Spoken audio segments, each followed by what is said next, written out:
Welcome back to my channel NK Academy, and you're watching Learn English with Nandini.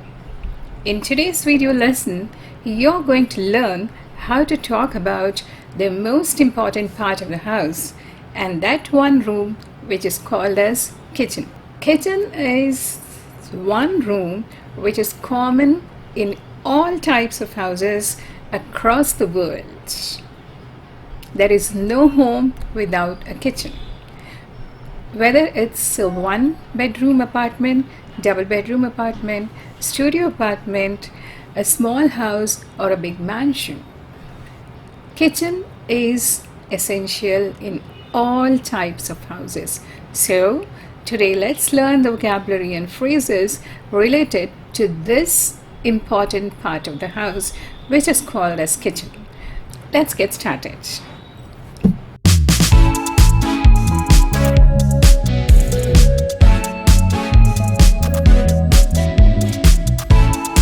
This video has two parts. In the first part, you're going to learn some of the tools which we use in the kitchen. And in the second part, we are going to learn the phrases which we can use talking about the kitchen and also cooking. So first, let's begin with the tools we use in kitchen. First one, peeler. It's a tool used to peel fruit and vegetables. You peel the skin of apple or you peel the skin of cucumber, and it becomes easy for you when you're peeling it with the peeler. So the first tool we use very often, almost every day, is peeler. Second one, grater. It's used to grate the vegetables like carrots, cauliflower, or radish, or any other thing, and also it is used to grate the cheese. So the second tool is grater. Third one, it's whisk.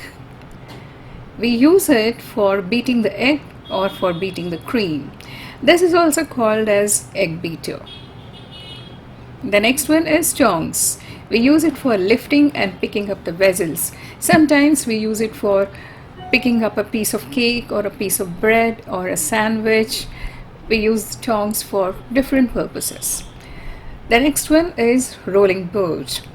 No Indian kitchen is complete without a rolling board because we can't do without chapatis and parathas. So for rolling the dough, we need rolling board. And for rolling the dough for pastries or for making pies or for making tortillas, the rolling board is must.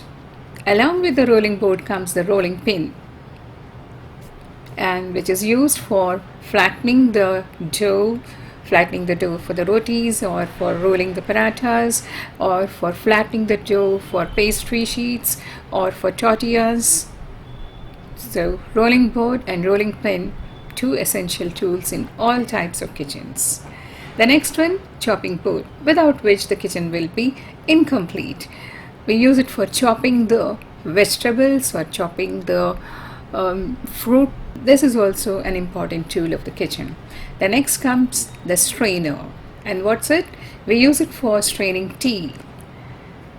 Strainer is used for liquids. When you want to strain something, we use strainer. The next one, ladle. It's a long handled spoon with a cup-shaped bowl at one end. We use it for pouring dal or for pouring soup into small containers. So that's a ladle. The next comes cleaver. What's it? How do you pronounce it? Cleaver.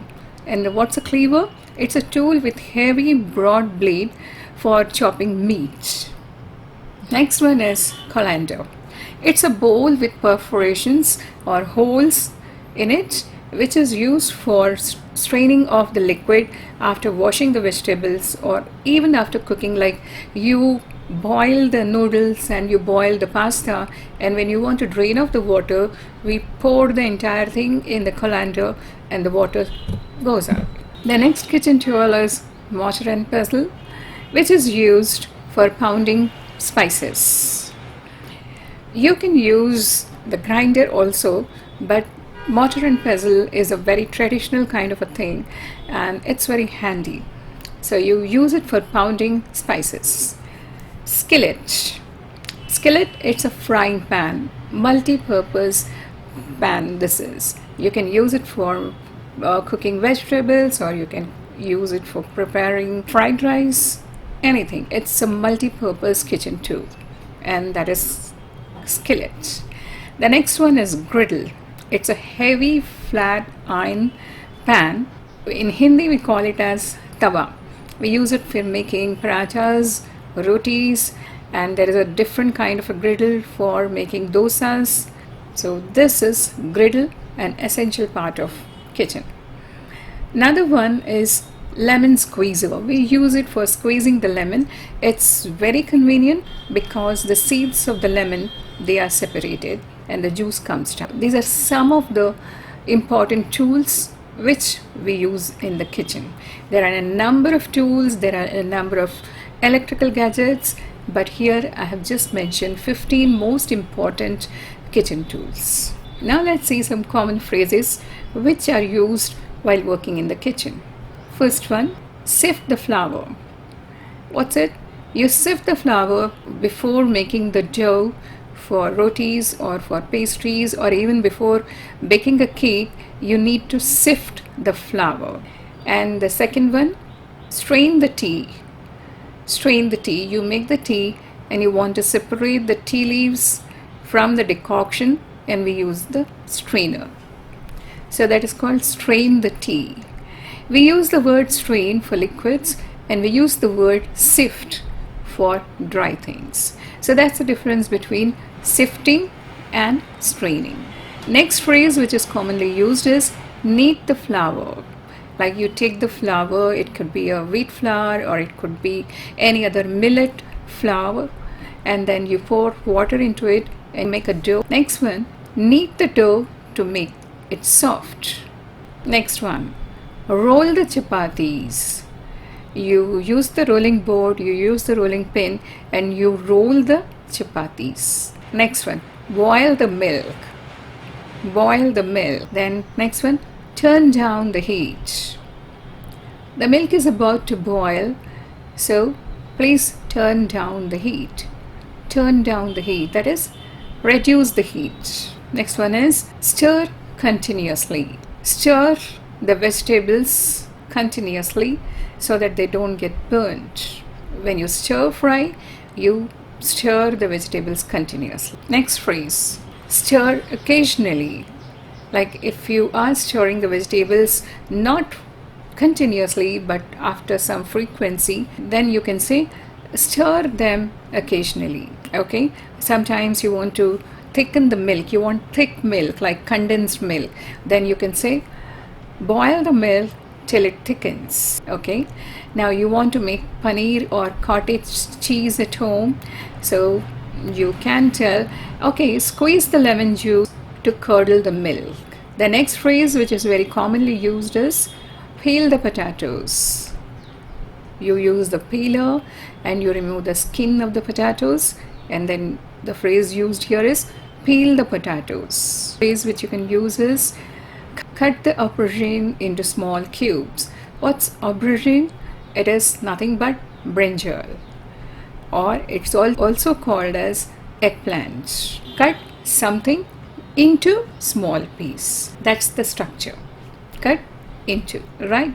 But you have something in. You don't have something into, but you have something in. For example, half the tomatoes into. When you're using half or when you're using quarter, you don't use into. You just say in. Half. Half is the verb form of half. Next phrase which you can use is cut the radish into thin slices. Cut and into. Cut the radish into thin slices. Then you can also use the phrase slice the cucumber. Slice the cucumber. Halve and de-seed the capsicum. Halve. As I told you, halve is the verb form of half. H-A-L-F. But here it is H-A-L-V-E. Halve the, what's the meaning of de-seed? Like removing the seeds. Quarter the tomatoes. Quarter the tomatoes. Okay, then chop the onion as finely as possible. Chopping means cutting them down into very thin pieces, very small pieces. So chop the onion as finely as possible.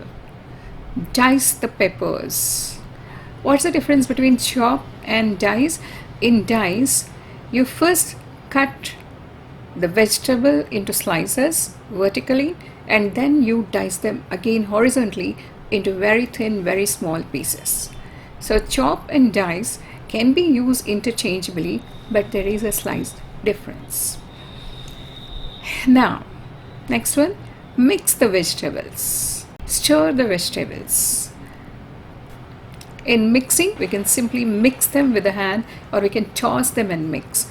But stirring, we require a tool, a spoon or a fork or a spatula. The next common phrase is, bring the water to boil and add the dumplings. Another phrase is, turn the heat down and simmer the soup.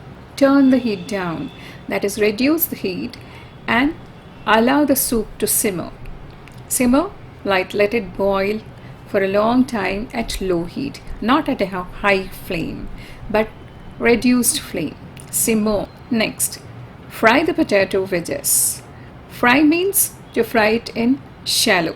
Fry refers to shallow frying. Deep fry the fritters. Deep fry is taking a lot of oil and then allowing it to boil and then frying the things in it. That is deep frying. Frying refers to shallow frying, and deep fry refers to using a lot of oil and frying. Next phrase we commonly use is, blend the soup until it is smooth. Blend the smooth. You can use the hand blender, or you can use the electric blender to smooth it. Okay, now the next one is, add a dollop of butter, a spoonful of butter in the soup, a dollop of butter, a dollop of cream, a dollop of sour cream. Another phrase which we can use is, sprinkle some pepper on the omelette. Sprinkle, like very little amount. Sprinkle. Sprinkle coriander leaves on the dish. You can also say, garnish it with mint leaf, or garnish it with grated coconut. Right? Garnish is to decorate. When you're serving, you garnish the dish to give an aesthetic good appearance. Then another phrase which you can use, pour the chocolate sauce on the pudding. Pour the chocolate sauce on the pudding. Pouring means you are adding sufficient amount of something. Pouring. The opposite can be drizzle. Drizzle olive oil on the salad. Drizzle is using very little amount, but pouring is using generous amount. The word generous, we generally use it with the people to show that he is very kind, but when you are saying generous amount or a generous quantity of something, it means large portion, big portion. So these are some of the kitchen tools and phrases which you can use to talk about the kitchen, to talk about preparing for food, and to talk about cooking the food, and also serving the food. Hope you like them. Tell me which one of the phrases you liked, and also post in the comment section which was the last dish you had cooked. So that's all for the video today. If you like the video, hit the like button, hit the notification bell so that you get to know the latest videos which I publish. If you are visiting my channel for the first time, do subscribe to my channel and share the video with your friends and family, because when you share, you grow. That's all for the video today. Signing off. See you soon in the next video.